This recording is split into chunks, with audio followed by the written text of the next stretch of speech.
Every single day, life throws moments at us that shake our patience and disturb our inner calm. Maybe it's a traffic jam when you're already running late, a colleague whose habits drive you up the wall, or your phone dying right in the middle of something important. But these small frustrations aren't really the problem. The real question is, how do we respond to them? Because it's our responses, not the situations themselves, that define the quality of our days and the direction of our lives. Today we're going to explore one of the most powerful and time-tested philosophies ever known, Stoicism. This isn't just ancient theory.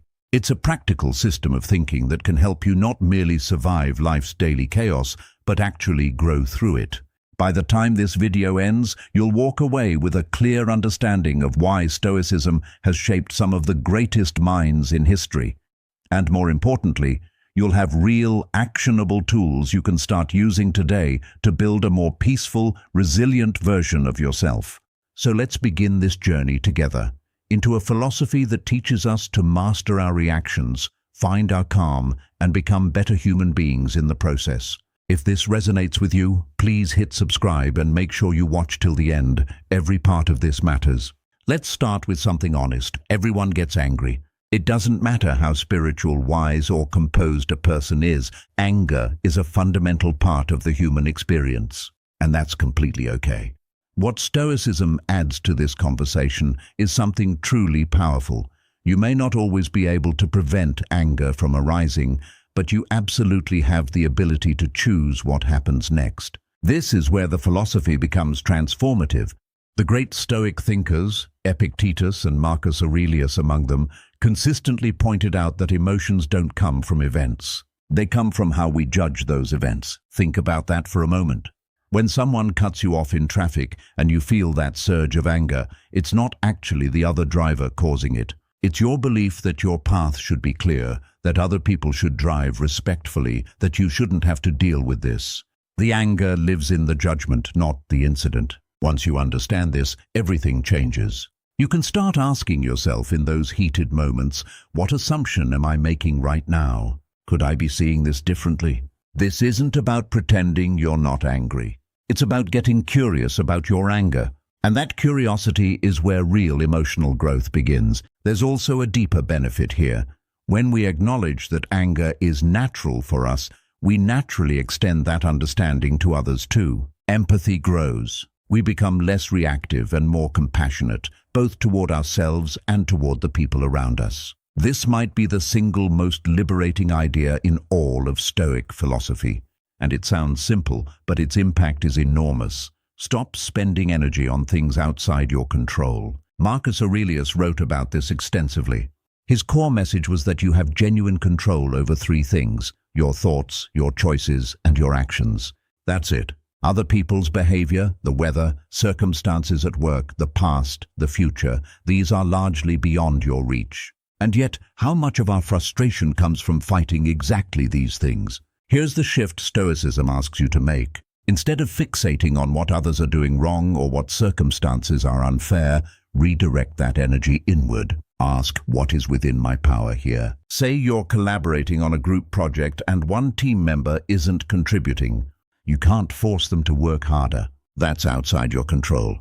But you can control how you address the situation. A calm conversation about expectations, a restructuring of responsibilities, a decision about how you personally show up. By focusing there, you reduce your frustration and actually move toward a solution. The same logic applies to that traffic jam. You didn't create it. You can't dissolve it. But you can turn on something that calms your mind, use the time to think through your day, or simply breathe. Over time, consistently applying this principle builds a mindset that isn't easily rattled, because you know exactly where your power lies and you're not wasting it elsewhere. Mindfulness and Stoicism are natural companions. Both are rooted in the same essential practice, being present, aware, and intentional, rather than reactive and automatic. When something upsets you, there's usually a fraction of a second between the trigger and your reaction. Mindfulness is the practice of expanding that space. The more you cultivate it, the more choice you have in how you respond. Instead of snapping back at someone who irritated you, you notice the surge of emotion, observe it, and then decide how to respond in a way that actually reflects who you want to be. Incorporating mindfulness doesn't have to be complicated. One of the simplest methods is breath awareness. The next time you feel anger or anxiety building, deliberately slow your breathing down. Deep, intentional breaths do something physiological. They interrupt the stress response and bring you back to the present moment. Another practice is what you might call full presence attention. Pick something ordinary, your morning tea, a short walk, washing your hands, and give it your complete focus. Notice everything: the temperature, the sensation, the sounds around you. This may seem trivial, but it trains your mind to be present. And a present mind is far less likely to be hijacked by reactive emotions. Stoicism also reminds us that emotions, like everything else, are temporary. Mindfulness helps us experience this truth directly. You're angry. Okay, notice it, name it, and know that it will pass, just as every emotion before it has passed. You are not your anger. It is simply a weather pattern moving through you. One of the most profound and peaceful realizations a person can arrive at is this: nothing lasts forever. Not your pain, not your problems, not your frustration, but also not your joy, your comfort, or your current circumstances. Everything is in motion. Everything is changing. Stoics embraced this truth as a source of strength rather than sadness. When you internalize the impermanence of things, the grip that negative experiences have on you loosens. You stop clinging so tightly to how things should be and start flowing more gracefully with how things actually are. We often feel the most anger when reality doesn't match our expectations. A plan falls through. A relationship changes. Something we counted on disappears. Our instinct is to resist, to push back, to stay upset. But Stoicism asks us, what if you accepted the change instead? What if you trusted that even this disruption is part of a larger movement that you don't yet fully see? There's real freedom in this. When you look back at moments in your life where things didn't go the way you wanted, often, with enough distance, you can see how those detours led somewhere meaningful. Impermanence works in every direction. To build this awareness, pay attention to natural cycles. Watch how seasons transition. Notice how your own moods shift throughout a single day. These quiet reminders that change is constant can slowly reprogram how you relate to disruption, not as a threat, but as a natural rhythm of living. Most people react to their emotions. Stoics study them. The Stoic approach to emotional life isn't about suppression. It's about inquiry. Every strong feeling, anger, anxiety, jealousy, sadness, is pointing to something. A belief you hold, a value that feels threatened, a fear you haven't examined. When you learn to ask why you feel what you feel, you gain an entirely different relationship with your inner world. Take a simple example. Someone interrupts you during a conversation and you feel irritated. Why? Is it because you feel dismissed? Because you believe your words aren't valued? That irritation is a doorway. Walk through it, and you might discover something important about what you need or what you believe about yourself. The Stoics taught that since our emotions stem from our judgments, and since our judgments can be examined and revised, we have far more emotional agency than most people realize. Ask yourself, is what I'm believing right now actually true? Is it helping me? Sometimes just asking the question is enough to dissolve the intensity of the feeling. Journaling is one of the most effective tools for this kind of self-exploration. Writing out what you feel and why, without judgment, creates a kind of emotional clarity that's hard to achieve any other way. Patterns emerge, triggers become visible, and over time, this process builds genuine emotional intelligence. Talking to someone you trust works too. A good conversation has a way of illuminating things we couldn't see on our own. Whether it's a mentor, a close friend, or even a therapist, sharing what we feel often transforms how we feel it. Stoicism reframes patience in a way that makes it genuinely powerful. Patience isn't passive endurance, it's an active practice of virtue. It's not just about waiting, it's about who you choose to be while you wait. Life is filled with delays, frustrations, and things that simply don't move at our preferred speed. A slow checkout line, a project that's taking longer than expected, a conversation that's testing every nerve you have. These aren't problems to be eliminated.